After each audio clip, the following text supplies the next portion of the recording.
Ayan, ito yung kanyang aerial view. So, ngayon i-voice over ko na lang ang aking aerial view kasi nag-ano na si YT, nag-ano siya, nag-ano na siya na copyright yung mga old videos ko, yung mga may sounds kina-copyright niya. So, ito yung property, ganun po yung shape po niya. At dulong-dulo talaga siya ng barangay road. Pero sabi nung nakausap ko dyan na caretaker, iyang barangay road na yan, idudugtong na yan dun sa likod din. So may, actually ito, mapapalibutan din daw ito ng barangay road pero hindi niya alam kung kailan. Pero mula dun sa barangay road, dun sa likod ng property nito, ay may apat pong daraanan na property or pwede ring makabili doon ng right of way.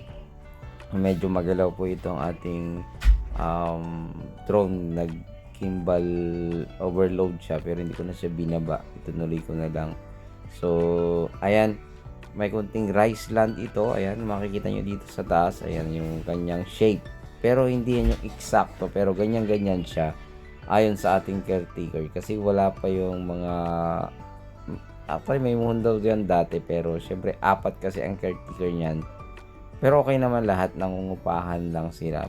At least yung isa, itong isa lang kasi, yung isa, yung mayroong bahay dyan, yun yung pinaka, mayroon siyang pinaka caretaker of actually. So yun yung ganun yung shape ng property mula dito. So ayan, ulitin ko. Ano po ito? Nasa 2 to 3 kilometers from Provincial Road. So, from Manila, ito 3 hours. From Tiplex, 40 minutes to 50 minutes. So, combination po ito, mga sir, mga madam, ng pasture land, rice land. At the same time, meron siyang mga kunting mangga, 15 pieces. Mix po yun. May native, may Indian mango. Meron din po siyang, nakita ko, meron din siyang mga paisa-isang mahogany doon sa ibang part. Pero yung video nito nasa vlog 140 dito sa aking YouTube, yung mismong video niya sa baba, yung napasyal ko lahat. Dati ko na kasing na-i-vlog po ito mga sir, mga madam. So dito sa likod ganyan siya. Ayan.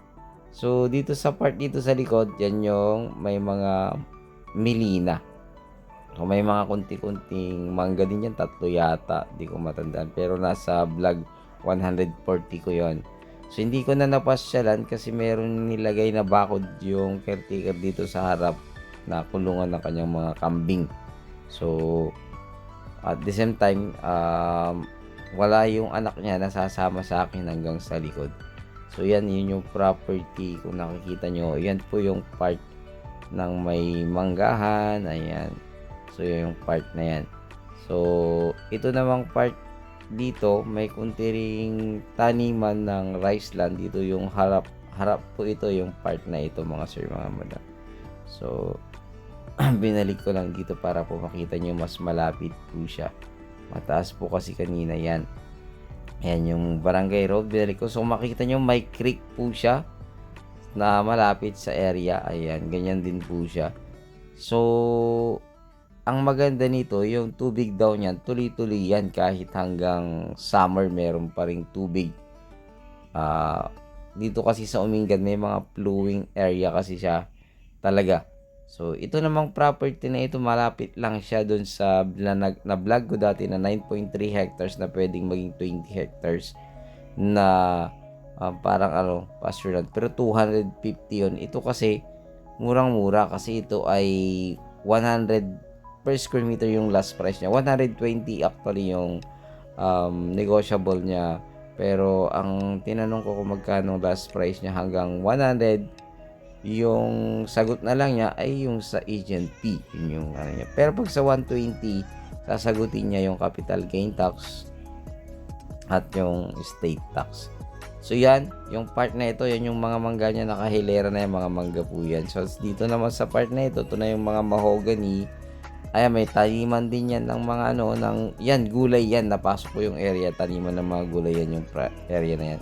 So, ito yung part naman na meron siyang rice land. Ayan, rice land niya dito sa part na ito ng property. So, mula dito, may daan kasi dyan sa likod. pwede po siya sa dumaan dyan, pero may bibili ng right of way. So ito, yung mga milina niya, yung taniman ng gulay, tas yung mangga, padiretso po doon. Ganyan po siya. Ayan, napakaganda po ng property na ito.